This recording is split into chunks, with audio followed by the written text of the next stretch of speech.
नमस्कार दोस्तों, कैसे हैं आप लोग। डाउटनेट की इस क्लास में आप सभी का बहुत बहुत स्वागत है। मेरा नाम है अमित और मैं हूं आपका सामाजिक विज्ञान का अध्यापक।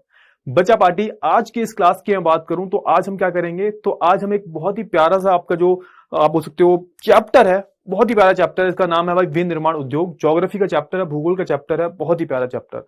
इसको जो है हम शुरू करेंगे। आज है इसका लेक्चर नंबर 1।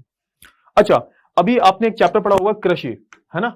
कृषि जो है आपने एक चैप्टर पढ़ा होगा। मैं आपसे हमेशा बोलता हूं, देखो जब भी किसी चैप्टर की शुरुआत करो तो उसमें ना हर चीज को जोड़ते हुए पढ़ो, एक चीज को दूसरी चीज से थोड़ा सा लिंक करो। उसके बाद क्या होगा, आपको पढ़ने में अलग ही मजा आएगा। अब तक आपने देख लिया होगा कि भैया देखो प्राइमरी गुड्स जो होते हैं, यानी कि जो जो प्राथमिक गतिविधियां होती हैं, उसमें क्या क्या चीजें आती हैं। उसमें जो है आप बोल सकते हो जो भी कच्चा माल होता है, जैसे गेहूं, है ना, जो भी आप काइंड ऑफ क्या होता है कि जो भी प्राकृतिक जो संसाधन है उनका जो इस्तेमाल करते हो, वो किसमें आ जाती है, वो हमारी प्राथमिक गतिविधियों में से आ जाती है। और फिर मैंने आपको याद हो एक और बताया था, मैंने आपको सेकेंडरी सेक्टर, है ना, द्वितीय क्षेत्र मैंने बताया था। उसमें क्या होता है, उसमें एक प्रोसेस होता है विनिर्माण वाला। उसमें एक प्रोसेस होता है विनिर्माण का, जिसे हम क्या बोलते हैं इंग्लिश में, जिसे हम इंग्लिश में बोलते हैं मैन्युफैक्चरिंग प्रोसेस, है ना। तो यहां पे सुनो, अब यहां पे थोड़ा सा कनेक्ट करने की कोशिश करो। मैं आपको एक उदाहरण देता हूं, बहुत ही प्यारा वाला, शायद आपने पहले भी सुन रखा होगा ये उदाहरण, गन्ने का उदाहरण, है ना। गन्ना खेतों में हो रहा है भाई, किसान गन्ने की खेती करता है। तो गन्ना क्या हो गया, गन्ना जो होता है वो प्राथमिक गतिविधि हो गई, है ना, जिसमें क्या होता है, गन्ना एक आप बोल सकते हो काइंड ऑफ कच्चा माल है। अब गन्ने से भाई चीनी बनाने की जो प्रोसेस होगी, उस प्रोसेस को हम क्या बोलते हैं, उस प्रोसेस को ही बोलते हैं हम विनिर्माण। इसे हम क्या बोलते हैं, मैन्युफैक्चरिंग। यानी कि आप कच्चे माल को आप क्या और ज्यादा उपयोगी बना के किसी दूसरी चीज में कन्वर्ट कर देते हो और ज्यादा उत्पादन करते हो, उसे हम क्या बोलते हैं, उसे हम विनिर्माण उद्योग बोलते हैं। तो ये जो चीनी वाला जो उदाहरण है ना, इसको ना दिमाग में छाप लेना, है ना। चीनी क्या है भाई, चीनी की खेती की किसान ने, वो किसमें आएगा भाई, वो कच्चे माल में आ जाएगा भाई, है ना, वो प्राथमिक गतिविधि है। अब भाई उसी गन्ने की जो है चीनी बनाई जाएगी। अब चीनी ऐसा तो है नहीं कि चीनी पेड़ पे लगती है, चीनी का पूरा प्रोसेस होता है, बड़ी बड़ी मिल होती है, मशीनें होती हैं, उसमें पूरा का पूरा गन्ने से जो है चीनी को बनाया जाता है, पूरा एक अलग प्रोसेस होता है। तो वो जो प्रोसेस है, प्रोसेस वाला जो पार्ट है वो किसमें आएगा, वो जो है विनिर्माण उद्योग में आएगा। यानी कि यहां पे हम क्या कर रहे हैं, हम यहां पे कच्चे माल को जो है और ज्यादा यूजफुल बना रहे हैं, और ज्यादा जो है दूसरी चीजों में जो है कन्वर्ट करके उसे यूजफुल बना रहे हैं। एक और उदाहरण देता हूं मैं आपको, एक बहुत ही प्यारा सा उदाहरण। जो मैंने टी शर्ट पहन रखी है, किसकी टी शर्ट है, ये कॉटन की टी शर्ट है ना। अब ये जो टी शर्ट होगी, ऐसा तो है नहीं कि भाई ये पेड़ पे लगी होगी, है ना। ये जो पूरा फैब्रिक देख रहे हो आप, पूरे जो डिजाइन देख रहे हो डाउटनेट की, है ना, ये सारी जो चीजें हैं भाई ये बनाई गई होंगी। अब भाई कॉटन कहां होता है, कॉटन तो भाई पेड़ों पे लगता है, कॉटन की खेती होती है। अब वो जो कॉटन हो गया वो क्या हो गया, जो जिसके खेतों में लगा हुआ कॉटन है, वो क्या हो गया, वो एक कच्चा माल हो गया। लेकिन जब कॉटन को भाई, कॉटन का जब विनिर्माण किया जाएगा, उस कॉटन से क्या बनाई जाएगी, शर्ट टी शर्ट वगैरह जो है बनाई जाएंगी। तो वे ये हम इसी के बारे में जो है पढ़ने वाले हैं। इसी चैप्टर का नाम क्या है, विनिर्माण उद्योग, है ना। अब आपको आई होप जो है आउटलाइन, जो पूरे चैप्टर की जो आउटलाइन है वो बहुत अच्छे से जो है क्लियर हो गई होगी, है ना। चलिए अच्छा आगे बढ़ते हैं, और यहां पे हम क्या करते हैं, बेसिकली हम आगे यहां पे थोड़ा सा आउटलाइन क्लियर करते हैं कि हम क्या क्या पढ़ने वाले हैं इस चैप्टर में। आउटलाइन तो क्लियर हो गई होगी कि पूरे चैप्टर में आपको क्या पढ़ना है। पूरे चैप्टर में जो है आपको विनिर्माण उद्योग के बारे में ही बात करनी है, यानी कि कैसे कैसे जो मैन्युफैक्चरिंग चीजें होती हैं, कैसे कैसे जो पूरे उत्पादन बनाए जाते हैं, ये क्या होता है भाई, भारत में जो विनिर्माण उद्योग है उसकी स्थिति क्या है ना, किन किन भागों में जो है हमने विनिर्माण उद्योग को विभाजित किया है। तो ये सारी जो चीजें है ना, इसी चैप्टर में जो है हम पढ़ने वाले हैं, ठीक है ना। जैसे जैसे चैप्टर आगे बढ़ता रहेगा वैसे वैसे जो है आपको और ज्यादा जो है इस चैप्टर के बारे में नॉलेज होगी। अच्छा, फिलहाल के लिए इस लेक्चर की हम बात करूं तो इस लेक्चर में हम क्या पढ़ने वाले हैं, तो इस लेक्चर में हम विनिर्माण उद्योग क्या है इसके बारे में बात करेंगे, है ना। विनिर्माण उद्योग का महत्व क्या है, राष्ट्रीय अर्थव्यवस्था में जो है विनिर्माण उद्योग का योगदान क्या है। तो ये सारी जो चीजें हैं, ये सारी चीजें हम पढ़ेंगे, है ना। पेन चेंज कर लेता हूं कि सबसे पहले तो जो प्रॉपर डेफिनेशन है विनिर्माण की, यानी कि आप एग्जाम में जो है कौन सी डेफिनेशन लिखोगे, कौन सी परिभाषा लिखोगे, वो हो गई, है ना। विनिर्माण का महत्व क्या है भाई, अगर विनिर्माण ना हो, सोच के देखो तो क्या होगा, है ना। ये मैं जो टी शर्ट पहन पा रहा हूं, पहन लूंगा, नहीं पहन पाऊंगा, है ना। तो देखो राष्ट्रीय अर्थव्यवस्था में जो है विनिर्माण उद्योग का योगदान क्या है, ये बहुत इंपॉर्टेंट चीज है कि भाई जो हमारा राष्ट्रीय अर्थव्यवस्था है ना, जो हमारी जो नेशनल इकोनॉमी है। अर्थव्यवस्था का मतलब आप जानते हो कि अर्थव्यवस्था मतलब क्या है, जो भी हमारी गतिविधियां हो रही हैं, आर्थिक गतिविधियां हो रही हैं, उसके अध्ययन को हम क्या बोलते हैं, उसके अध्ययन को हम जो है बोलते हैं अर्थव्यवस्था, है ना। तो ये जो हमारी राष्ट्रीय अर्थव्यवस्था है, वो क्या बिना विनिर्माण के चल सकती है, विनिर्माण उद्योग के चल सकती है। तो ये सारे जो टॉपिक्स हैं वो हम इस चैप्टर में जो है कवर करने वाले हैं, इस लेक्चर में जो है हम कवर करने वाले हैं। आई होप आपको इतनी सारी जो चीजें हैं वो बहुत अच्छे से जो है क्लियर हो गई होंगी, है ना। और लास्ट क्या है भाई, लास्ट एक और टॉपिक रह जाता है उद्योग अविस्तृत, यानी कि जो उद्योग होते हैं उनकी जो लोकेशन होती है, यानी कि जहां पर भी विनिर्माण की प्रोसेस चल रही है, विनिर्माण चल रहा है, वहां पे कोई ना कोई लोकेशन होगी। तो कौन कौन सी लोकेशन चाहिए होती है, कौन सी जगह चाहिए होती है भाई, जहां पर जो ये उद्योग है वो अच्छे से हो पाता है। तो बहुत सारे फैक्टर्स होते हैं भाई, बहुत सारे कारक होते हैं जिसपे ये निर्भर करता है कि कहां आपको फैक्ट्री लगानी चाहिए अपनी, कहां आपको जो विनिर्माण वाली जो चीजें हैं, विनिर्माण वाला जो प्रोसेस है वो करना चाहिए भाई, है ना। तो ये सारी जो टॉपिक्स हैं वो हम पढ़ने वाले हैं आज के इस लेक्चर में, ठीक है। आपको शुरू से लेके एंड तक जो है बहुत अच्छे जो है पढ़ाई करनी है, ठीक है। चलिए, और चीजों को थोड़ा सा कनेक्ट करते रहना, बाकी तो समझ में आ जाता होगा, अब तक तो समझ में आने लगा होगा जो भी मैं पढ़ाता हूं, ठीक है। चलिए, अच्छा अगर मैं बात करूं विनिर्माण की, तो देखो इसका पढ़ो, डेफिनेशन पढ़ो उसका। जब कच्चे माल को जो है मूल्यवान उत्पादन में बनाकर अधिक मात्रा में वस्तुओं का उत्पादन किया जाता है तो उसे हम क्या बोल देते हैं, उस प्रक्रिया को जो है विनिर्माण या वस्तु निर्माण की जो है प्रक्रिया बोलते हैं। तो वही तो मैंने बोला था, मैंने कुछ अलग थोड़ा ना बोला था। अगर आपको याद हो, मैंने भी यही बोला था कि भाई हम क्या क्या कर रहे हैं, कच्चे माल। कच्चे माल का मतलब क्या भाई, जो आप सीधे सीधा किससे ले रहे हो, हमारी जो प्राकृतिक चीजें उनसे ले रहे हो, कच्चा माल उसे ही बोल देते हैं। जो हमें प्राकृतिक चीजों से मिल रही है, उसमें जो है आपने कुछ ऐड नहीं किया है, तभी हम उसे कच्चा माल बोलते हैं, है ना। उसमें हमने कुछ अपना कुछ ऐड नहीं किया है। कच्चा माल क्या है, जैसे कॉटन, कॉटन सीधे पेड़ से आ गई, गन्ना सीधे खेतों से आ गया, ठीक है। अच्छा अब क्या है, देखो सरसों हो गई, सरसों सीधे किससे आती है, खेतों से आती है भाई। सरसों का तेल अलग बात है, सरसों तो खेत से आती है ना। तो ये क्या भाई, ये कच्चा माल है। अच्छा, कच्चे माल को आप क्या कर रहे हो, उसमें आप उसको प्रोसेस करके विनिर्माण करके क्या कर रहे हो, उसको और ज्यादा मूल्यवान बना रहे हो, है ना। अब गन्ना है भाई, अब ऐसा थोड़ा ना भाई गन्ना जो है कि तुम सारी मिठाइयों में गन्ना सीधा डाल दोगे, गन्ने का रस डाल दिया, मिठाई बन गई। अब भाई चीनी का इस्तेमाल तो हर चीज में होता है, हर मीठी चीज में चीनी का इस्तेमाल होता है। अब आप उस गन्ने को और ज्यादा मूल्यवान बना रहे हो भाई, तभी तो चीनी बन रही है। वो मूल्यवान बन के जो है क्या कर रहे हो आप, मूल्यवान बनाकर उसको, उस चीज को जो है मूल्यवान बनाकर उसका और अधिक मात्रा में जो है उत्पादन कर रहे हो, है ना। और ये जो प्रक्रिया होती है, इसे हम क्या बोलते हैं, इस प्रक्रिया को जो हम बोल देते हैं विनिर्माण, या फिर इसको दूसरा भी नाम दिया जाता है वस्तु निर्माण। आई होप आपको ये जो डेफिनेशन है ये प्रॉपर क्लियर हो गई होगी, ठीक है ना। चलते हैं अगले उस पर। चलिए, अब थोड़ा सा यहाँ पे थोड़ी सी चीज बातें होंगी, इंट्रोडक्टरी पार्ट है ये थोड़ा सा, तो इस पर हम थोड़ी सी बात कर लेते हैं। देखो, माध्यमिक गतिविधियों में कार्यरत लोग जो है प्राथमिक सामग्री को जो है तैयार माल बनाते हैं। समझ में आया, तैयार माल मतलब फाइनल गुड्स। इसका मतलब क्या है, लिख लो, इंग्लिश में से फाइनल गुड्स बोलते हैं हम, है ना। तैयार माल मतलब चीनी, है ना, चीनी से याद रखो इसे, तो थोड़ा आपको याद रखेगा। तैयार माल मतलब चीनी, है ना। जब, और यहां पे कच्चा माल मतलब, कच्चा माल लिख लो, कच्चा माल मतलब, कच्चा माल मतलब क्या हो गया, गन्ना। कच्चा माल मतलब गन्ना, सिंपल, इससे याद रखो, है ना। तो यहां पे क्या भाई, माध्यमिक गतिविधियों में जो है कार्यरत लोग, प्राथमिक जो, जैसे माध्यमिक गतिविधि के मतलब क्या है, यहाँ पे किसकी बात हो रही है, यहाँ पे द्वितीय क्षेत्र की बात हो रही है, जो विनिर्माण में लगे हुए हैं, जो लोग, यहां पे लिख लो, जो लोग, सिर्फ टर्म्स का खेल होता है भाई, बाकी कुछ नहीं है। जो लोग विनिर्माण में लगे हुए हैं, विनिर्माण में लगे हुए हैं,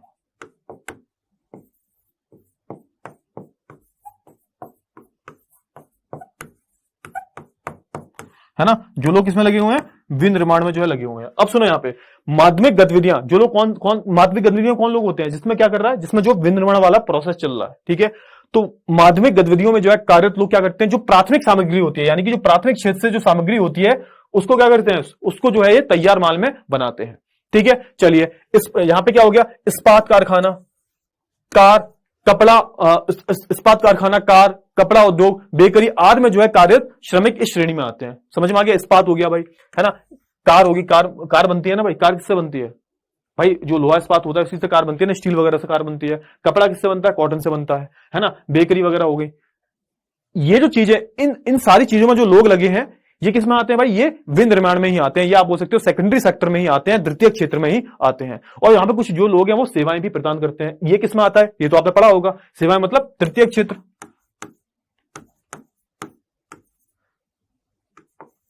अरे भैया वो चैप्टर तो पढ़ लिया होगा ना आपने, मैंने पढ़ा दिया वो चैप्टर, फिर से पढ़ लेना। भारतीय अर्थव्यवस्था के क्षेत्रक, the sector of the Indian economy, ये मैंने आपको ऑलरेडी पढ़ा दिया है, ठीक है ना। तो देखो यहां पे क्या है, बेसिकली कुछ जो लोग हैं वो प्राथमिक गतिविधियों में हैं, कुछ जो लोग हैं क्या करते हैं, माध्यमिक गतिविधियों में है, यानी कि जो द्वितीय क्षेत्र में है, और कुछ जो लोग हैं वो सेवाएं भी प्रदान करते हैं। किसी देश की, यहां पे सुनो, किसी देश की जो आर्थिक ताकत को जो है विनिर्माण उद्योग के विकास से नापा जाता है। समझ में आ गया। यहां पे ये बात याद रखना भाई, किसी भी देश का जो विकास हुआ है ना आज के टाइम पे, जितने भी विकसित देश देखोगे आप, वहां पर आपको विनिर्माण बहुत ज्यादा होते हुए दिखाई देगा भाई, है ना। चाइना सबसे आगे क्यों भाग रहा है भाई, चाइना कुछ दिनों में भाई अमेरिका से भी आगे चला जाएगा। क्यों, क्योंकि भैया उन्होंने अपनी जो विनिर्माण उद्योग है ना वो बहुत अलग लेवल तक पहुंचा दिया भाई।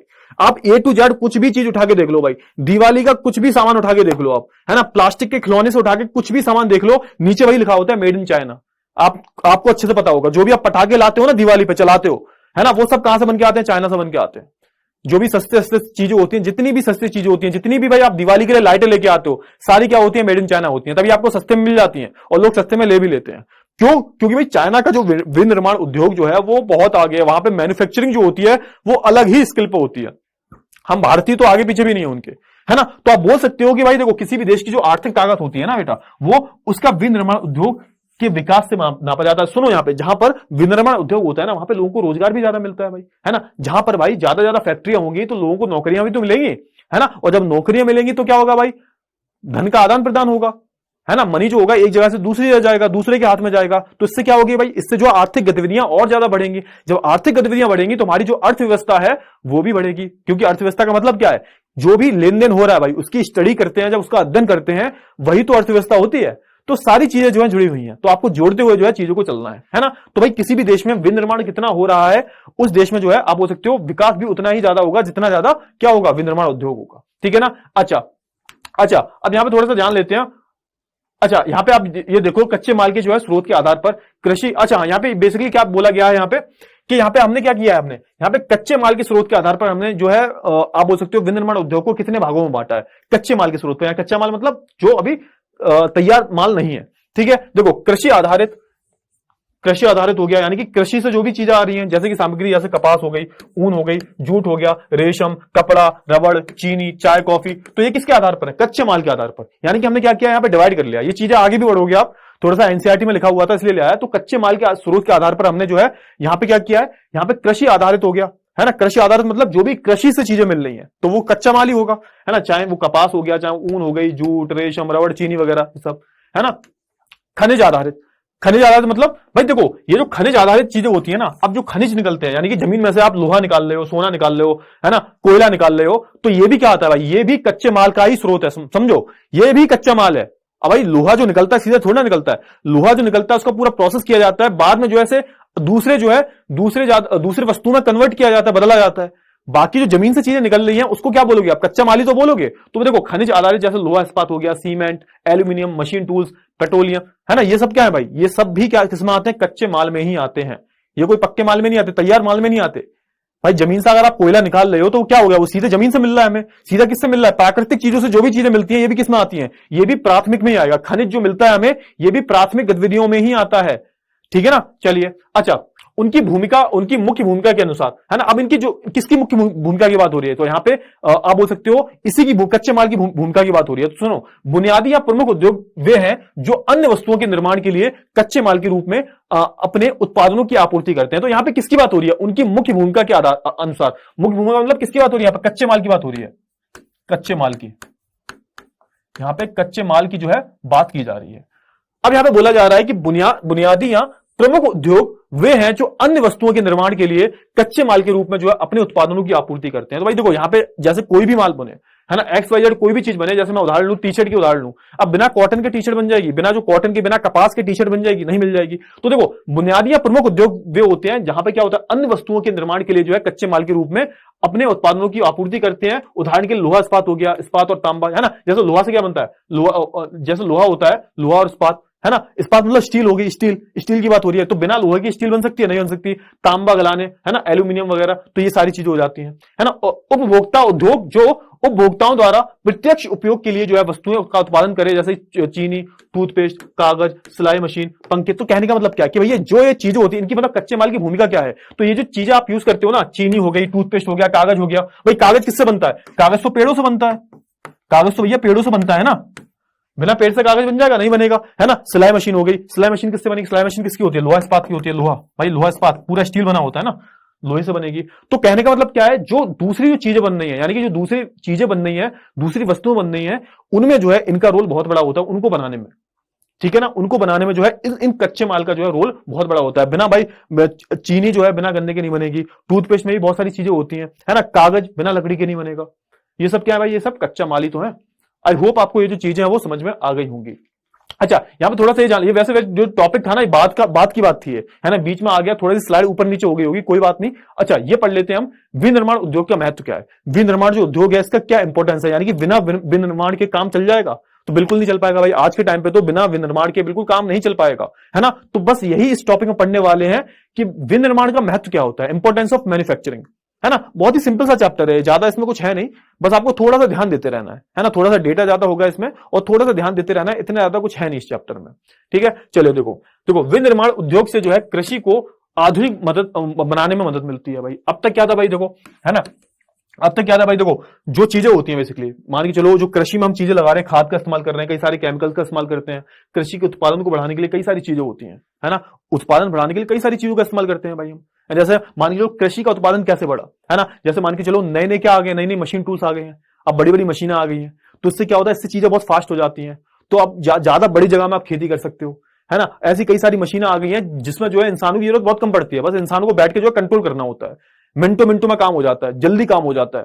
अलग अलग टूल्स आ गए हैं, तो ये कहां बनते हैं भाई, बड़ी बड़ी जो मशीनें वगैरह कहां बनती हैं, फैक्ट्रियों में बनती हैं, ठीक है। अब आई होप समझ में आ रहा होगा आपको। तो भाई कृषि से क्या होता है भाई, कृषि जो है यहाँ पे विनिर्माण से क्या हुआ है, कृषि जो हमारी आधुनिक हुई है ना, आधुनिक बनाने में जो है बहुत मदद मिली है। अब पहले लोग जो थे हल से क्या किया करते थे, खेती किया करते थे, आज के टाइम क्या भाई, ट्रैक्टर है भाई, है ना, ट्रैक्टर से एकदम जोत देते हैं खेत को, पहले हल का इस्तेमाल किया करते थे। पहले क्या था भाई, कटाई के लिए क्या दरांती का इस्तेमाल करते थे। आज के टाइम पे क्या है भाई, अगर आपका बड़ा खेत है, बहुत बड़े 100-150 बीघा में आपने गेहूं की फसल की है, तो ये इसमें कहां तक लगाओगे इस नारों को, है ना। इसमें क्या आएगी भाई, बड़ी सी मशीन आएगी, आपने देखा होगा वो जो गेहूं काटने वाली मशीन होती है, थ्रेसर होता है, जैसे थ्रेसर बोलते हैं, थ्रेसर आता है भाई, और उसमें क्या हो जाता है, मिनटों में जो है वहां पे आप बोल सकते हो गेहूं कट जाते हैं, अनाज कट जाता है ना। तो ये सब बेसिकली क्या है, बेसिकली ये सब क्या हुआ है यहाँ पे, जैसे विनिर्माण उद्योग हुआ है। अब यहाँ पे जो सारी मशीनें हैं, ट्रैक्टर हो गया, चाहे थ्रेसर हो गया, चाहे कोई भी मशीन हो, धान काटने वाली मशीन होती है, ये कहां बनती है भाई, तो ये बड़ी बड़ी फैक्ट्रियों में बनती है, इन्हें बनाया जाता होगा, है ना, पूरा विनिर्माण वाला सीन होता होगा वहां पे, पूरी मैन्युफैक्चरिंग होती होगी उनकी, उसी के बाद तो बनती है मशीनें। तो कहने का मतलब क्या है, विनिर्माण उद्योग से क्या हुआ है, जो कृषि है हमारी वो आधुनिक बनी है, यानी कि मॉडर्न बनी है। आज के टाइम पे हम बहुत ही आधुनिक तरीके से जो है खेती कर पा रहे हैं, किसकी वजह से, तो विनिर्माण की वजह से। आई होप आपको इतनी जो चीजें हैं वो अच्छे से जो है क्लियर हो गई होंगी। और क्या लिखा हुआ है भाई, है ना, विनिर्माण उद्योग से जो है लोगों की आय के लिए कृषि पर जो है निर्भरता खत्म हुई है। अब सुनो यहाँ पे, पहले क्या था भाई, आजादी के समय की हम बात करें 1947 तक की, तो भैया हमारे देश की जो 70 से 80% जो आबादी थी, किस पे, 70 से 80% जो आबादी थी वो कृषि पर निर्भर करती थी भाई, कृषि पर डिपेंडेंट थी। क्यों डिपेंडेंट थी, क्योंकि यहां पे क्या नहीं था,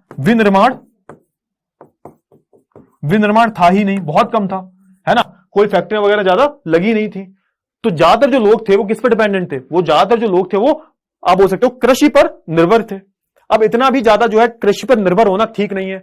मैंने आपको बताया था, अगर 100 साल का अध्ययन करो, तो यहां पे ये देखा गया है कि जितने भी ज्यादा विकसित देश हैं, इन्होंने क्या किया है, इन्होंने पहले कृषि में थे, कृषि से पहले आप बोल सकते हो ये विनिर्माण में आते हैं, और विनिर्माण के बाद जो है सेवा क्षेत्र में आते हैं। आपको अगर याद हो, भारतीय अर्थव्यवस्था के क्षेत्र चैप्टर में मैंने बताया था आपको, ठीक है। तो यहां पे कहने का मतलब क्या है, जैसे विनिर्माण उद्योग जैसे ही बढ़े हैं, हमारे भारत में भी फैक्ट्रियां लगनी अब शुरू हुई हैं, तो यहां पे एक मेजर शिफ्ट देखने को मिला है कि जो लोग पहले खेती कर रहे थे, अब क्या कर रहे हैं, वो अब विनिर्माण में आ चुके हैं, है ना। अब भाई खेती में आमदनी कम होती है, आपको पता होगा, खेती में इतनी आमदनी कहां हो पाती है, जिनकी खेती नहीं है या फिर जिनके बहुत कम खेत हैं, वो कैसे आमदनी करें, तो उनके लिए एक अच्छा सोर्स निकला, है ना। जैसे ही मैन्युफैक्चरिंग इंडस्ट्रीज वगैरह खुली, जैसी बड़ी बड़ी फैक्ट्रियां खुली, तो इन लोगों को क्या मिला, रोजगार मिला, काम मिला, है ना। तो यहां पे एक मेजर शिफ्ट हुआ है, पहले लोग खेती कर रहे थे, अब क्या कर रहे हैं भाई, अब जो लोग हैं विनिर्माण उद्योग में जो है नौकरी वगैरह भी कर रहे हैं। तो यहां पे क्या हुआ है, बेसिकली लोगों की जो आय है ना, वो आय, जो लोगों की आय थी, है ना, जो आय मतलब इनकम जो थी, वो पहले कृषि पर निर्भर करती थी, और उससे जो है एक मेजर चेंज आया। अब क्या कर रहे हैं लोग, अब जो है बहुत सारी जो फैक्ट्रियां हैं उनमें भी काम कर रहे हैं, ठीक है। अब क्या है भाई, तीसरा पॉइंट पढ़ो, विनिर्माण से जो है प्राइमरी और सेकेंडरी सेक्टर, प्राइमरी और सेकेंडरी मतलब प्राथमिक और द्वितीयक, लिख लो इधर,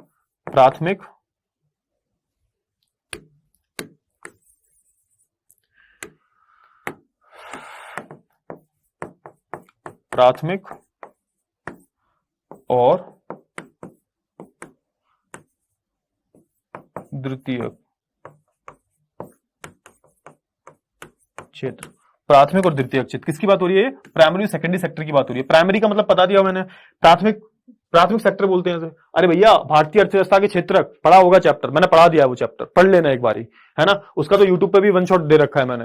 तो ये जो चीजें होती है प्राथमिक और द्वितीयक, क्या होता है भाई? प्राथमिक मतलब जहां पर हम प्राकृतिक जो संसाधन है उनका इस्तेमाल कर रहे हैं, और द्वितीयक मतलब मैंने बता दिया ऑलरेडी, यहां पर विनिर्माण हो रहा है, मैन्युफैक्चरिंग हो रही है ना। तो अगर मैं बात करूं विनिर्माण से जो है प्राथमिक और द्वितीयक क्षेत्र में जो है रोजगार के अवसर बढ़ने में जो है मदद मिली है ना। तो जैसे जैसे हमारा उद्योग बढ़ता जा रहा है, आप बोल सकते हैं ज्यादा से ज्यादा फैक्ट्रियां लग रही हैं, जैसे ज्यादा से ज्यादा फैक्ट्रियां लगती जा रही हैं, तो इससे क्या देखने को मिला है? इससे ये देखने को मिला है कि रोजगार के जो अवसर है ना, वो भी मिले, बढ़े, है ना। ये तो मैंने ऑलरेडी बता दिया है भाई, जितनी ज्यादा फैक्ट्रियां लगेंगी, मान के चलो एक गांव है ना, एक गांव है, वहां पर एक चीनी की मिल लग जाती है ना। अब एक बात बताओ, इस गांव में अगर 100 लोग बेरोजगार हैं, तो इन 100 लोगों को नौकरी मिलेगी या नहीं मिलेगी? बिल्कुल 100 लोगों को नौकरी मिलेगी। जिनके पास बिल्कुल जमीन नहीं है, खेती, भाई बहुत से ऐसे लोग होते हैं इन पे खेती नहीं होती, 5-10 बीघा खेती होती है ना। उस खेती में जो है वो सिर्फ अपना ही गुजारा कर सकते हैं, एक्स्ट्रा इनकम आती नहीं है कोई। तो ऐसे लोग क्या करेंगे भाई? नौकरी करेंगे, है ना। तो जब से विनिर्माण शुरू हुआ है ना, तब से ये एक चीज और देखने को मिली है, यहाँ पे जो रोजगार के अवसर है उसमें भी जो है बढ़ोतरी देखने को मिली है। आई होप आपको इतनी जो चीजें हैं वो क्लियर हो गई होंगी। आगे बढ़ते हैं। अच्छा, और यहाँ पे और क्या महत्व के बारे में बात की जा रही है? कृषि और उद्योग जो है एक दूसरे के अनन्य नहीं है, मतलब एक दूसरे से अलग नहीं है। कृषि और उद्योग की हम बात करें, ये क्या है भाई? एक दूसरे के अनन्य नहीं है। मतलब अनन्य के मतलब क्या है? मतलब एक दूसरे से जुड़े हुए, एक दूसरे से अलग नहीं है ये, है ना। वे हाथ में हाथ डालते चलते हैं, समझो। यहाँ पे अनन्य का मतलब क्या है? अलग अलग नहीं, मतलब एक दूसरे से आप बोल सकते हो अलग नहीं है, सेम ही है वो। यहां पे किसकी बात हो रही है? यहां पे कृषि और उद्योग की बात हो रही है। तो बिना कृषि के यहां पे ये समझो आप, बिना कृषि के उद्योग नहीं है और बिना उद्योग के कृषि नहीं है। मतलब ये दोनों एक दूसरे पे क्या है? परस्पर निर्भर करते हैं। समझ में आ गया? यानी कि भाई उद्योग जो है बिना कृषि को हो नहीं सकता, है ना। भाई कृषि तो एक बार को हो जाएगी, कृषि भाई किसी पे निर्भर नहीं है। लेकिन अगर आप उद्योग की बात करोगे, जो विनिर्माण की बात करोगे, तो बिना कृषि के कैसे हो पाएगी भाई? है ना। भाई गन्ना तो तुम उगा लोगे, है ना, लेकिन भैया अब जब गन्ने ही नहीं होंगे तो चीनी कैसे बनेगी? तुमने फैक्ट्री लगा ली, मिल लगा ली, अब गन्ना ही नहीं है तो चीनी कहां से लाओगे? तुमने कपास की मिल बना ली, कॉटन की मिल बना ली, अब कॉटन ही नहीं है, कहां से करोगे? तो भाई कहने का मतलब क्या है? उद्योग जो है पूरा निर्भर करता है किस पे? कृषि पे। ये दोनों जो है एक दूसरे के साथ ही रहते हैं, अलग अलग नहीं है। तो वही बताने की कोशिश की जा रही है, कृषि और उद्योग जो है एक दूसरे के अनन्य नहीं है, वे हाथ से हाथ डाले चलते हैं, है ना। उदाहरण के लिए भाई भारत में कृषि उद्योग ने अपनी उत्पादकता बढ़ाकर जो है कृषि को काफी बढ़ावा दिया है ना। तो भाई कृषि उद्योग जो है इन्होंने क्या किया भाई? अपना उत्पादन बढ़ाया है ना। इससे क्या मिला भाई? इससे क्या हुआ? इससे डायरेक्टली ये भी देखा गया है कृषि में ज्यादा बढ़ोतरी मिली है। भाई गन्ने का जब प्रोडक्शन बढ़ जाएगा, गन्ने का उत्पादन बढ़ जाएगा, आपको पता होना चाहिए कि चीनी का उत्पादन वैसे ही बढ़ जाएगा। अब भाई चीनी की ज्यादा मांगे, है ना, चीनी की मान के चलो ज्यादा मांगे, तो क्या होगा भाई? गन्ने का उत्पादन बहुत ज्यादा होगा। जब गन्ने का उत्पादन ज्यादा होगा, चीनी का उत्पादन भी ज्यादा देखने को मिलेगा। तो वही सीन है ना। थोड़ा सा ना चीजों को थोड़ा रिलेट किया करो, थोड़ा विजुअलाइजेशन स्किल्स अपनी अच्छी करो, सोचने की जो क्षमता है ना, सोचा करो थोड़ा सा, है ना। किताबी भाषा रटने से ज्यादा अच्छा क्या है? विजुअलाइज करो चीजों को। ये चीजें जो है आपको लंबे समय तक जो है काम आने वाली है। ठीक है, चलिए। वे कच्चे माल के लिए जो है दूसरे पर, एक दूसरे के लिए पर निर्भर हैं और अपने उत्पाद जैसे सिंचाई पंप, उर्वरक, कीटनाशक, प्लास्टिक और पीवीसी पाइप, मशीन और उपकरण आदि किसानों को जो है बेचते हैं। समझ में आया? है ना। यहाँ पे क्या है बेसिकली? कच्चे माल के लिए जो है क्या है? एक दूसरे पर निर्भर है। अब मान के चलो भाई, अब ये मान के चलो उद्योग नहीं होगा, है ना, विनिर्माण उद्योग नहीं होगा, तो ये जो बड़ी बड़ी जो उर्वरक है, यानी कि ये जो फर्टिलाइजर्स वगैरह आते हैं, कीटनाशक, कीड़ों को मारने वाली दवा आती है, ये प्लास्टिक वगैरह हो गई, पीवीसी पाइप हो गए, है ना, ये जो ट्यूबवेल्स हो गए, अगर ये नहीं होंगे तो इससे क्या होगा? कृषि, भाई कृषि हो पाएगी? आज के टाइम पे तो बिल्कुल पॉसिबल नहीं है भाई। पुराने जमाने में तो हो भी जाती थी, लेकिन आज के टाइम पे ये सारी अगर चीजें नहीं है किसी भी किसान के पास, तो वो एक अच्छे स्तर पर जो है खेती नहीं कर पाएगा। तो कहने का मतलब क्या है? कि कहने का मतलब ये है, ये दोनों ही एक दूसरे पे निर्भर करते हैं। ठीक है ना। अच्छा, ये और क्या आगे पॉइंट्स? वैश्वीकरण की जो है वर्तमान दुनिया में जो है हमारे उद्योग को अधिक कुशल और प्रतिस्पर्धी होने की आवश्यकता है, केवल आत्मनिर्भरता ही काफी नहीं है। समझ में आ गया यहाँ पे क्या बोला जा रहा है? भैया आज का दिन क्या भाई? आज के हम समाज की बात करें, आज के हम पूरे विश्व की बात करें, तो आज का विश्व कैसा है? वैश्वीकरण है ना। वैश्वीकरण मतलब ग्लोबलाइजेशन। पूरा विश्व जो है आर्थिक रूप से एक दूसरे से जुड़ा हुआ है भाई, है ना। आप एप्पल का फोन चलाते हो, एमआई का फोन चलाते हो, है ना, सोनी का फोन चलाते हो आप, सोनी की टीवी, सोनी का आप सैमसंग की एसी में बैठते हो आप। ये सारी कंपनी कहाँ की है भाई? बाहर की कंपनी है भाई। तो ये सब क्या है भाई? ये सब जो है वैश्वीकरण का ही तो पार्ट है। वैश्वीकरण का मतलब क्या होता है? मैंने बताया था भाई, वैश्वीकरण वाला जो अध्याय है उसमें मैंने बताया था भाई, वैश्वीकरण मतलब दुनिया को जोड़ना आर्थिक रूप से, है ना। तो आज ही हम दुनिया की बात करें तो भाई वैश्वीकरण बहुत जरूरी है। और हम अपने भारत की बात करें तो हमें क्या करना होगा? तो भैया हमने अपने उद्योग को जो है बहुत ज्यादा कुशल बनाना होगा और प्रतिस्पर्धी बनाना होगा, यानी कि कॉम्पिटिटिव बनाना होगा। कॉम्पिटिटिव मतलब बाहर की जो चीजें हैं, बाहर का जो उद्योग है, बाहर का जो माल है, उससे हम सीधी सीधी क्या कर पाए? प्रतिस्पर्धा कर पाए, कॉम्पिटिशन कर पाए। ठीक है ना। क्यों? और हाँ, यहां पे क्या बोला, यहां पे एक लास्ट स्टेटमेंट और दी रही है कि भैया केवल आत्मनिर्भरता ही काफी नहीं है। ये बहुत इंपॉर्टेंट स्टेटमेंट है कि भैया हम सिर्फ अपने लिए बना रहे हैं। मान के चलो आपके घर में 4 लोग हैं, आपने सिर्फ खेती करी 4 लोगों के लायक, तो इससे क्या होगा, सिर्फ आपका ही जो गुजारा होगा ना, हमारे देश का वाला थोड़ा ना होगा। तो ये कहने का मतलब क्या है कि सिर्फ आत्मनिर्भरता ही काफी नहीं है, हमें क्या करना होगा, हमें अपने माल को जो है बाहर भी भेजना होगा। अब भाई बाहर के लोग, जो लोग हैं वो अपना माल हमारे देश में बेचेंगे, तो हमें भी तो अपना माल जो है बाहर के देश में बेचना पड़ेगा, है ना। तो यहां पे बहुत इंपॉर्टेंट बात कही गई है कि देखो हमें क्या करना है। पहली बात तो वैश्विक, आज के जमाना जो है कैसा है, वैश्वीकरण वाला जमाना है। वर्तमान दुनिया कैसी है, वैश्वीकरण हो चुकी है भाई। और ऐसी वैश्वीकरण में क्या है भाई, प्रतिस्पर्धा बहुत ज्यादा बढ़ गई है। तो हमें अपने उद्योग को भी क्या करना पड़ेगा, कुशल और प्रतिस्पर्धी बनाना पड़ेगा। और इसके अलावा जो है हम जो भी बना रहे हैं, हम जो भी उत्पादन कर रहे हैं, वो सिर्फ अपने आत्मनिर्भरता के लिए नहीं, बल्कि हम दूसरों को बेचने के लिए, दूसरों को उत्पादन अपना बेचने के लिए भी करना है हमें, है ना। तभी तो हमारे भारत का जो एक्सपोर्ट ज्यादा होगा, यानी कि जब हम माल को ज्यादा भेजेंगे और इंपोर्ट कम होगा, तभी तो हमारी इकोनॉमी जो होगी वो बढ़ेगी। ठीक है, चलिए, हमारे विनिर्माण सामान की गुणवत्ता जो है अंतरराष्ट्रीय बाजार की गुणवत्ता के बराबर होनी चाहिए, है ना। आज के टाइम पे क्या है कि भैया अगर हम क्वालिटी की बात करें तो बाहर के जो प्रोडक्ट्स है ना, अंतरराष्ट्रीय प्रोडक्ट जो है, इनकी गुणवत्ता बहुत अच्छी देखने को मिलती है आपको, है ना। बहुत अच्छी जो है इनकी गुणवत्ता देखने, क्वालिटी जो है बहुत अच्छी देखने को मिलती है। तभी जो है हम अंतरराष्ट्रीय बाजार में जो है प्रतिस्पर्धा कर पाएंगे। तो यहां पर वही बोल रहा है कि अगर हमें उनसे प्रतिस्पर्धा करनी है, कॉम्पिटिशन करना है अंतरराष्ट्रीय उत्पादनों से, तो भैया यहां पे सीधे सीधा क्या करना पड़ेगा, हमें अपनी क्या करनी पड़ेगी, हमें अपनी गुणवत्ता जो है, सामान की जो क्वालिटी है वो इंप्रूव करनी पड़ेगी। तभी हम जाके जो है इनसे क्या कर पाएंगे, प्रतिस्पर्धा कर पाएंगे। आई होप आपको ये जो सारी चीजें हैं वो बहुत अच्छे जो है क्लियर हो गई होंगी। अब यहां पे थोड़ा सा डेटा देख लेते हैं, है ना। जो डेटा है इस पर थोड़ी सी नजर डाल लेते हैं, क्या बोल रहा है। तो देखो, राष्ट्रीय अर्थव्यवस्था में जो है विभिन्न विनिर्माण उद्योग का जो है योगदान, है ना, यानी कि विनिर्माण उद्योग जो हमारी राष्ट्रीय अर्थव्यवस्था है, इसका कितना योगदान है हमारे, आप बोल सकते हो, विनिर्माण उद्योग। तो देखो 10% खनन, बिजली और गैस, है ना, इसकी हम बात करें तो देखो सकल घरेलू उत्पाद की बात करूं, किसकी बात हो रही है यहां पे, जीडीपी की बात हो रही है। सकल घरेलू उत्पाद, जीडीपी, इसका मतलब तो पता है ना आपको, सकल घरेलू उत्पाद क्या होता है, मैंने बताया था बहुत अच्छे से कि भैया जो भी देश में जो भी हमारी वस्तुएं बन रही है, सेवाओं का आदान प्रदान हो रहा है, उन सबकी जो आप बोल सकते हो फाइनल वैल्यू है, उसे हम क्या बोलते हैं, उसे हम जीडीपी बोलते हैं। ठीक है, ये मैंने ऑलरेडी आपको बहुत बारी बताया है। ठीक है, तो देखो सकल घरेलू उत्पाद की मैं बात करूं तो सकल घरेलू उत्पाद में जो है उद्योग का कुल शेयर जो है कितना है, 27% है। कितना है, सिर्फ 27% है।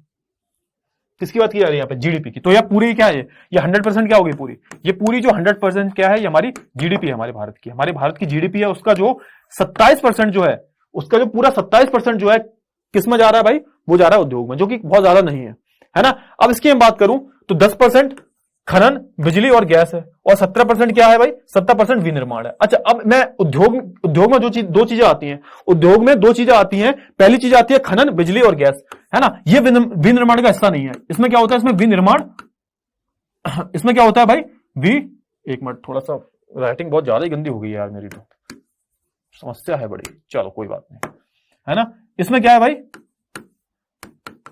विनिर्माण नहीं होता। किसकी बात कर रहा हूं मैं, खनन, बिजली और गैस में, इसमें कोई भी आपको विनिर्माण देखने को नहीं मिलता, है ना। विनिर्माण की ही तो बात कर रहे हैं हम। तो देखो हमारे देश में उद्योग, लेकिन उद्योग तो ये भी है भैया, आप किसी चीज का, जगह का जो है खनन कर रहे हो, किसी जगह का पूरा खोद रहे हो और खोद के अंदर से कुछ चीजें निकाल रहे हो, तो वो क्या है भाई, वो भी तो उद्योग का हिस्सा हुआ ना। आप कोयला बेच रहे हो, आप लोहा इस्पात बेच रहे हो, तो ये भी उद्योग का ही हिस्सा हुआ, लेकिन ये विनिर्माण का हिस्सा नहीं है। मैन्युफैक्चरिंग नहीं हो रही यहां पे, आप सीधे सीधे जमीन से चीजें निकाल रहे हो। तो अगर टोटल हम अगर मान ले 100%, टोटल जीडीपी जो है हमारे देश की 100% है, उसमें 27% क्या है, उद्योग हो रहा है हमारे देश में, है ना। उस उद्योग में 10% क्या है भाई, खनन, बिजली और गैस, और बाकी का जो 17% है वो क्या है भाई, बाकी का जो बचा हुआ 17% है वो क्या है, वो विनिर्माण है। तो विनिर्माण की अगर हम बात करूं, मैन्युफैक्चरिंग की अगर हम बात करूं, वो सिर्फ कितना परसेंट है, वो 17% है सिर्फ। आई होप आपको इतनी जो चीजें समझ में आ गई होंगी। सुनो, इसमें से वही लिखा हुआ है, इसमें से 10% क्या है, खनन है, बिजली और गैस आता है, और शेष जो है 17% क्या है, विनिर्माण आता है। तो 17% है ना। तो अगर मैं पूरी जीडीपी की बात करूं तो इसमें क्या है भाई, इसमें 27% क्या है भाई, 27% जो है उद्योग है, उसमें से भी 17% जो है बेसिकली आप बोल सकते हो विनिर्माण से आता है, जो कि बहुत ज्यादा नहीं है ना, ज्यादा होना चाहिए इसको। ठीक है, चलिए, लेकिन सकल घरेलू उत्पाद में जो है विनिर्माण का शेयर जो है पिछले 2 दशकों में जो है स्थिर रहा है, ये गलत बात है ना। यहां पे अगर मैं बात करूं सकल घरेलू उत्पाद की, है ना, तो अगर विनिर्माण की मैं बात करूं, मैन्युफैक्चरिंग की अगर मैं बात करूं, तो यहां पे 2 दशकों से, यानी 2 दशक क्या होते हैं, 10 साल, तो यानी कि 20 सालों से क्या बना हुआ है, स्थिर बना हुआ है, ज्यादा नहीं हो रहा है, स्थिर बना हुआ है। ये बहुत गलत चीज है। हाँ भाई, विनिर्माण बनना चाहिए, विनिर्माण होना चाहिए हमारे देश में, तभी तो हमारी जो निर्भरता है चीन के ऊपर तभी तो जाके खत्म होगी। अब भैया हम चीन के प्रोडक्ट्स क्यों खरीदेंगे? आज के दिन भाई एक बात बताता हूं मैं, ध्यान से सुनना, आज के दिन अगर हम चीन के वस्तुओं पर जो है रोक लगा देते हैं तो हम जी भी नहीं पाएंगे ठीक से, हमें चीजें नहीं मिलेंगी। आपके घर में आप थोड़ा सा देखना झांक के, आपके घर में 10 वस्तुएं ऐसी मिल जाएंगी जो चीन की होंगी। शायद आपका फोन ही चीन का होगा। एमआई का फोन ज्यादातर बच्चे यूज करते हैं। एमआई हो गया, ये सब फोन कहां के? एमआई हो गया, वन प्लस हो गया, ये सब फोन कहां के हैं भाई? चीन चाइना के हैं, है ना। तो आपके घर में 10 चीजें चाइना की मिल जाएंगी। क्यों भाई? क्योंकि भैया उनके यहाँ पे विनिर्माण बहुत अच्छा है, हमारे यहाँ पे नहीं है इतना अच्छा, हमारे यहाँ पे इतना अपने लिए बना ही नहीं पाते, इसलिए हमें दूसरे देशों पर जो है निर्भर होना पड़ता है। ठीक है ना। तो आई होप आपको इतनी जो चीजें वो क्लियर हो गई होंगी। विनिर्माण जो है बहुत देश के लिए बहुत ज्यादा जरूरी हो जाता है। राष्ट्रीय अर्थव्यवस्था में जो है विनिर्माण उद्योग का योगदान, तो ये देख लेते हैं। ये आखिरी टॉपिक है। इस आखिरी टॉपिक के बाद क्या करेंगे, हम अपनी क्लास को रैप अप करेंगे और फिर अगले क्लास से क्या करेंगे, बेसिकली हम नए टॉपिक्स की जो है शुरुआत करेंगे। ठीक है, चलिए अगर मैं बात करूं पिछले दशक में जो है विनिर्माण की वृद्धि जो है दर कितनी रही है? 7% रही है। पिछले दशक की हम बात करूं, है ना, पिछले दशक की हम बात करें तो यहां पे हमारी जो विनिर्माण की जो वृद्धि है वो 7% रही है। 2003 से यह वृद्धि जो है दर 9 से 10% रही है। किसकी बात हो रही है? 2003 से जो है ये जो वृद्धि है किसकी भाई? विनिर्माण की वृद्धि जो है कितनी रही है भाई? 9 से 10% जो है रही है। अगले दशक के लिए जो है कम से कम जो है 12 की वृद्धि दर की आवश्यकता है। यानी कि हम बात करें किसकी भाई, है ना, यानी कि हम अभी की बात करें तो यहां पे जो वृद्धि होनी चाहिए कितनी होनी चाहिए? कम से कम 12% तो होनी चाहिए। किसकी बात हो रही है भाई? विनिर्माण की जो है बात हो रही है। यानी कि एक डेटा है, ये डेटा शायद बुक में आपकी चेंज हो गया हो या फिर आपकी बुक में जो है कोई अलग तरह का जो है डेटा दे रखा हो, लेकिन इतना तो भाई हमें चाहिए ही चाहिए, तभी जो है जाके बात बन पाएगी। ठीक है ना। चलिए अब देखो यहां पे भारत ने क्या किया भाई? भारत सरकार ने क्या किया? अब बात कर लेते हैं थोड़ी सरकार की, है ना। सरकार का भाई बहुत बड़ा योगदान होता है, भारत सरकार का जो है बहुत बड़ा योगदान होता है। तो भारत सरकार की हम बात कर लेते हैं कि भारत सरकार ने कौन कौन से जो कदम है वो उठाए हैं भाई विनिर्माण में। तो देखो भारत सरकार ने जो है नेशनल मैन्युफैक्चरिंग काउंसिल NMNC, है ना, इसकी स्थापना की। इसकी फुल फॉर्म एग्जाम में जो है पूछी जा सकती है, NMCC की, है ना। तो इसका क्या है भाई? नेशनल मैन्युफैक्चरिंग काउंसिल का गठन किया। तो नेशनल मैन्युफैक्चरिंग काउंसिल का गठन क्यों किया गया? ताकि क्या बनाई जाए? ताकि सही नीतियां बनाई जाए, है ना। उद्योग को सही ढंग से कार्य करने के लिए क्या बनाई जाए? सही जो है नीतियां बनाई जाए। इससे क्या हो? इससे जो है एक उद्योग में पुश मिले, धक्का लगे उद्योग को। धक्का मतलब थोड़ा सा ऊपर की तरफ धक्का लगे, यानी कि जो ग्राफ ऐसा चल रहा है अभी वो ऐसा हो जाए, है ना। अगर ग्राफ ऐसा चल रहा हो तो वो ऐसा हो जाए। तो इसके लिए जो है NMCC की जो है स्थापना की गई। सरकारी इनिशिएटिव था एक, और इसका जो मेन उद्देश्य क्या था कि कुछ ऐसी नीतियां बनाई जाए जिससे क्या हो? हमारे विनिर्माण उद्योग में जो है बढ़ोतरी देखने को मिले। ठीक है ना। आई होप आपको इतनी जो चीजें वो क्लियर हो गई होंगी। अच्छा ये टॉपिक क्या है भाई? उद्योग अवस्थित। हाँ ये आखिरी टॉपिक था हमारा, है ना, ये आखिरी टॉपिक था। थोड़ा सा इसको पढ़ लेते हैं। तो ये क्या था भाई? उद्योग की अवस्थित की को जो है प्रभावित करने वाले कुछ कारक है, यानी कि लोकेशन। अवस्थित का मतलब क्या है? जगह या लोकेशन। अरे भैया जब आप घर बनवाते हो, है ना, जब आप घर बनवाते हो, खुद का घर बनवाते हो, तो क्या देखते हो आसपास? कि भैया आपके आसपास स्कूल होना चाहिए, आपके बच्चे स्कूल जाएंगे।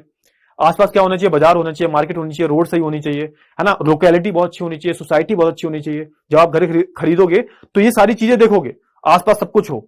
तो जैसे ही भाई, जैसे कोई बंदा जो है अपनी फैक्ट्री लगाना चाहता है, विनिर्माण उद्योग स्टार्ट करना चाहता है, तो वो क्या क्या चीजें देखेगा? कौन कौन से जो फैक्टर्स होते हैं, कौन कौन से जो कारक होते हैं वो निर्भर करते हैं कि भाई यहां पर मैन्युफैक्चरिंग होनी चाहिए नहीं होनी चाहिए, है ना। तो जैसे कि बहुत सारी चीजें, जैसे कच्चे माल की उपलब्धता, यानी कि आप मान के चलो देखो यूपी में क्या होता है? यूपी में शुगर मिल है यूपी में, यानी कि आप बोल सकते हो चीनी की फैक्ट्री मिल है।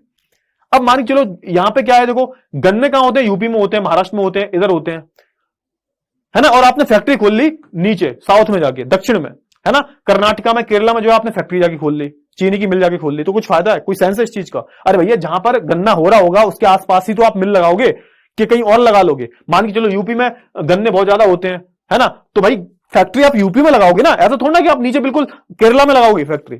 अब मान के चलो चाय की खेती कहां होती है? साउथ में होती है, दक्षिण भारत में होती है, और आपने उत्तर भारत में क्या लगाई? मिल लगा ली चाय की जो मिल होती है, चाय बनने वाली जो मिल होती है, चाय पत्ती बनाई जाती है, तो उत्तर भारत में आपने मिल लगा ली, उल्टा बोल लो, तो उससे कुछ फायदा होगा? तो भाई कच्चा माल की उपलब्धता क्या है? यानी कि जो भी आप विनिर्माण करना चाहते हो, जिन भी चीजों का आप उद्योग करना चाहते हो, उनकी उपलब्धता क्या है, वो भी बहुत मैटर करता है। दूसरा क्या है भाई? श्रम की उपलब्धता। भाई भैया अब फैक्ट्री खाली थोड़ा ना रहेगी, श्रम मतलब मजदूर,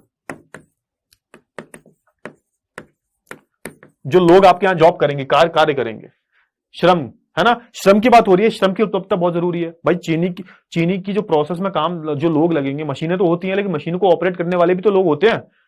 तो ये कहीं आप जहां पे आप मिल वगैरह लगा रहे हो वहां पे ये तो देख लो कहीं ना कहीं हमें मजदूर मिल जाएंगे नहीं मिल जाएंगे, काम करने वाले लोग मिलेंगे या नहीं मिलेंगे, तो ये भी चीजें डिपेंड करती हैं। पूंजी की उपलब्धता भाई, पूंजी मतलब पैसा, कैपिटल, है ना। अब भैया फैक्ट्री लगा रहे हो, पैसा तो होना ही चाहिए, पैसा कितना होना चाहिए वो सारी चीजें आपको पहले से पता होनी चाहिए कि भैया ये अगर फैक्ट्री लगा रहे हैं तो हमें 100 करोड़ की आवश्यकता है, 50 करोड़ की आवश्यकता है। बिना पैसे के तो कुछ है ही नहीं, मेन खेल तो पूंजी का है भाई, है ना। पूंजी नहीं होगी तो ये सारी चीजें बेकार है। ऊर्जा की उपलब्धता भाई, है ना। अब मान के चलो आप मिल लगा रहे हो, बहुत बड़ी मिल लगा रहे हो, गन्ने की, चीनी की मिल लगा रहे हो, अब वहां पे बिजली आती नहीं है ना। 24 घंटे में से 15 घंटे बिजली आती नहीं है, 6 से 7 घंटे बिजली आती है, तो बिजली की उपलब्धता भी होनी चाहिए। ऊर्जा मतलब बिजली, है ना, बिजली की जो है उपलब्धता भी होनी चाहिए। बाजार की उपलब्धता भाई, अब ऐसा भाई आपने क्या किया, आपने मिल भी लगा ली, है ना। आप मान के चलो आपने कच्चे माल की उपलब्धता भी आपके पास में, श्रम की उपलब्धता भी है, पूंजी भी है आपके पास, ऊर्जा भी है आपके पास। अब पता चला आसपास कहीं मार्केट है ही नहीं, मतलब आप चीजें जो बना रहे हो उसको बेचने के लिए जो है आसपास बाजार है ही नहीं,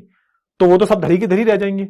तो ये सारे क्या है भाई, ये सारे जो फैक्टर्स हैं ये बहुत ज्यादा जरूरी हो जाते हैं किसी भी, आप बोल सकते हो किसी भी देश में जो भी विनिर्माण प्रक्रियाएं चल रही हैं, उनको जो भी कारक होते हैं जो अफेक्ट करते हैं, ये चीजें तो होनी चाहिए। इनके बगैर क्या होगा, इनके बगैर तो भाई बहुत दिक्कत हो जाएगी अगर ये नहीं होंगी तो ये सारे क्या है भाई, ये कारक हैं जो डिसाइड करते हैं भाई, जो लोकेशन है उसमें क्या क्या चीजें होती है, क्या क्या फैक्टर होते हैं जो बताते हैं कि आपको कहीं फैक्ट्री लगानी चाहिए या नहीं लगानी चाहिए। उसमें कौन कौन से फैक्टर्स होते हैं, कौन कौन से कारक होते हैं, वो ये सारे कारक हैं और बहुत ज्यादा जरूरी हैं। आई होप आपको ये जो सारी चीजें हैं वो बहुत अच्छे जो है क्लियर हो गई होंगी, ठीक है ना। चलिए, अच्छा अब यहां पे लास्ट क्या दे रखा है, आधारभूत ढांचे की उपलब्धता, है ना। यानी कि एक पूरा बेस होना चाहिए आपको, एक मतलब पूरा आपके पास क्या होना चाहिए, आधारभूत मतलब क्या होगा, एक पूरा जो आधार क्या होता है, आधार मतलब बेस, पूरा एक ढांचा होना चाहिए, पूरा आपका सिस्टम होना चाहिए, पूरी एक आपका एक इंफ्रास्ट्रक्चर होना चाहिए। आधारभूत का मतलब क्या होता है, एक पूरा इंफ्रास्ट्रक्चर, कहां बना रहे हो, तो ये भी जो चीज होती है वो भी बहुत ज्यादा जरूरी हो जाती है। तो ये मैंने ऑलरेडी थोड़ा सा आपको डिटेल में बना के लग दिया है, जो पूरी जो चीजें हैं बेसिकली ये मैंने आपको डिटेल में दिया, आप पढ़ सकते हो। वैसे मैंने पूरा ऑलरेडी बता ही दिया है आपको, आप अच्छे से पढ़ोगे तो आपको समझ में आ जाएगा, है ना। उद्योग समानता वही स्थिति किए जाते हैं जहां पर कच्चे माल की उपलब्धता होती है, ये मैंने ऑलरेडी बता दिया है भाई। कच्चा माल ही नहीं मिलेगा तो कैसे आप फैक्ट्री लगाओगे, ठीक है। जिन उद्योगों में जो है निर्मित वस्तुओं का भार कच्चे माल की तुलना में कम होता है, उन उद्योगों को जो है कच्चे माल के निकट ही स्थापित करना होता है, ठीक है ना। जहां पे भाई जो भी चीज आपको बनानी है, जैसे चीनी उद्योग, है ना। अब चीनी का उद्योग वहीं पर आप होगा जहां पर क्या होगा, जहां पे गन्ना हो, है ना। गन्ने के बिना कैसे हो सकता है, गन्ना भारी कच्चा माल है जिससे जो है अधिक दूर तक जो है ले जाने में परिवहन की लागत बहुत बढ़ जाती है ना। अब एक बात बताओ, गन्ना में जो वजन होता है बहुत ज्यादा होता है ना। अब एक जगह से दूसरी जगह आप गन्ने को ले जाओगे तो यहाँ पे क्या होगा, यहाँ पे जो आपकी जो कॉस्ट है कौन सी वाली, परिवहन, है ना। यानी कि आप एक जगह से दूसरी जगह ले जाओगे, ट्रक में जाएंगे तो उसकी कॉस्ट बढ़ जाएगी, पैसा देना पड़ेगा आपको। तो वहां पे क्या होता है, वहां पे जो मिल मालिक होते हैं कोशिश करते हैं कि ज्यादा दूर जो है मिल ना खोलें, जहां पे गन्ने के खेत बहुत हैं वहीं के आसपास जो है यहाँ पे मिल खोल लें अपनी, ठीक है ना। और चीनी के उत्पादन जो है मूल्य में वृद्धि होगी, समझ में आ गया ना। अब मानिए चलो आप मिल यहाँ पे है ना, और गन्ने हो रहे हैं कम से कम 100 किलोमीटर दूर, तो इससे क्या होगा भाई, आपकी जो ट्रांसपोर्टेशन कॉस्ट है, आपकी जो परिवहन जो मूल्य है वो ज्यादा बढ़ जाएगा। इससे क्या होगा, इससे जो है डायरेक्ट जो है चीनी के प्राइसेस बढ़ जाएंगे। तो आप क्या करोगे भाई, आप क्या करोगे, आप ये सोचोगे भाई जहां गन्ने के खेत ज्यादा हैं वहां पे आसपास क्या करें, हम वहां पे आसपास ही हम अपनी फैक्ट्री, अपनी जो मिल है वो खोल लेते हैं। तो ये सारी चीजें मैं बता चुका हूं आपको, ठीक है ना। ये खुद आप जो है पढ़ सकते हो, ये सारी चीजें जो है आप खुद पढ़ सकते हो, ठीक है ना। तो हाँ, यहाँ पे ये और रह गया है, कुछ उद्योग जो है शहर के निकट स्थित होते हैं जिससे जो है उद्योग को कई लाभ मिलते हैं। शहर के पास होने के कारण जो है बाजार उपलब्ध हो जाता है। इसके अलावा जो है शहर में कई सेवाएं भी मिलती हैं, है ना। तो यहाँ पे क्या होता है, यहाँ पे कुछ जो उद्योग देखोगे आपने देखा होगा दिल्ली एनसीआर, है ना। दिल्ली एनसीआर की बात कर रहा हूं मैं, यानी कि नियर कैपिटल रीजन की, गाजियाबाद, गुड़गांव, नोएडा। तो यहाँ पे बहुत सारी फैक्ट्रियां लगी हुई हैं, है ना। जितनी बड़ी बड़ी फैक्ट्री लगी होती है वो शहर के आसपास ही लगी होती हैं। क्यों लगी होती हैं, तो उसका भी कारण होता है। यहाँ पे जो और सारी सेवाएं होती है ना, दूसरी जो सेवाएं होती हैं, सर्विसेज जो होती हैं, जैसे बैंकिंग हो गई, बीमा हो गया, यातायात हो गया, श्रमिक हो गए, है ना, विशेषज्ञ सलाह हो गई, ये आपको आसानी से मिल जाएंगे। इंजीनियर मिल जाएंगे आपको, बैंकिंग समस्याएं जो भी हैं, आसपास बैंक होते हैं भाई, है ना, जो भी फाइनेंशियल प्रॉब्लम्स हैं। तो भाई आपने देखा होगा बड़ी बड़ी जो फैक्ट्रियां वगैरह होती हैं वो ऐसी जगह होती है जहां पे आसपास शहर हो। जैसे आप देखोगे इधर चले जाओ आप नोएडा में, नोएडा हो गया, गाजियाबाद हो गया, तो यहाँ पे आपको बहुत सारी फैक्ट्रियां मिल जाएंगी। क्यों, क्योंकि मेन जो शहर है दिल्ली शहर, उससे जुड़ी हुई हैं सारी चीजें, है ना। सारी जो जगह है ये दिल्ली से जुड़ी हुई है, दिल्ली तो भाई कैपिटल है हमारे देश की। तो यहाँ पे क्या होता है भाई, इन्हें जो भी सेवाएं चाहिए होती हैं, बैंकिंग से संबंधित, बीमा, यातायात, श्रमिक चाहिए होते हैं, यहाँ पे बहुत मिल जाते हैं भाई। यूपी बिहार से बहुत ज्यादा श्रमिक आते हैं काम की तलाश में, है ना। विशेषज्ञ सलाह चाहिए होती है, बहुत सारे एक्सपर्ट वगैरह चाहिए होते हैं, इंजीनियर्स वगैरह जो उन्हें सलाह दे पाए। तो ये सारी चीजें जो है आपको शहर के पास जो है मिल जाती हैं। ठीक है ना। तो भाई आज के लिए जो है इतना ही रखते हैं। अब क्या कर लेते हैं भाई, अब थोड़ा सा हमने आज के इस लेक्चर में क्या क्या पढ़ा, तो भाई विनिर्माण के बारे में पढ़ा, है ना। विनिर्माण का महत्व समझा हमने आज, और हमने राष्ट्रीय अर्थव्यवस्था में विनिर्माण का क्या योगदान है उसके बारे में बात की, और यहाँ पे उद्योग में जो है अवस्थिति के बारे में बात की, यानी कि उनकी जो लोकेशन होती है उससे क्या फर्क पड़ता है, कौन कौन से कारक होते हैं। ठीक है, तो आई होप आपको इतनी सारी जो चीजें हैं वो बहुत अच्छे से जो है क्लियर हो गई होंगी। ठीक है ना। अब बारी किसकी है, तो हमेशा की तरह जो है क्विज कर लेते हैं अपन। ठीक है, तो क्विज का पहला क्वेश्चन जो है आपकी स्क्रीन के सामने आता हुआ, फटाफट से करो जल्दी से। विनिर्माण उद्योग क्रिया है प्राथमिक, द्वितीयक, तृतीयक या फिर चतुर्थक, फटाफट से बताओ।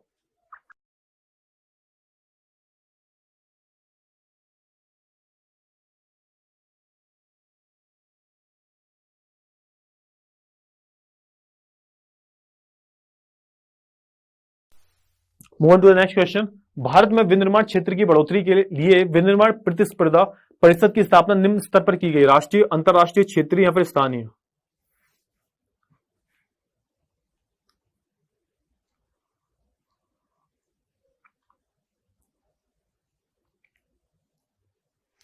Move on to the next question.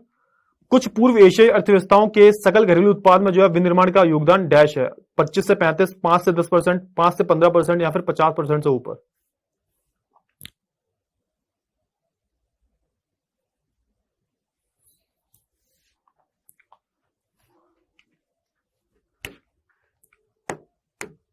चलिए अब आंसर देख लेते हैं।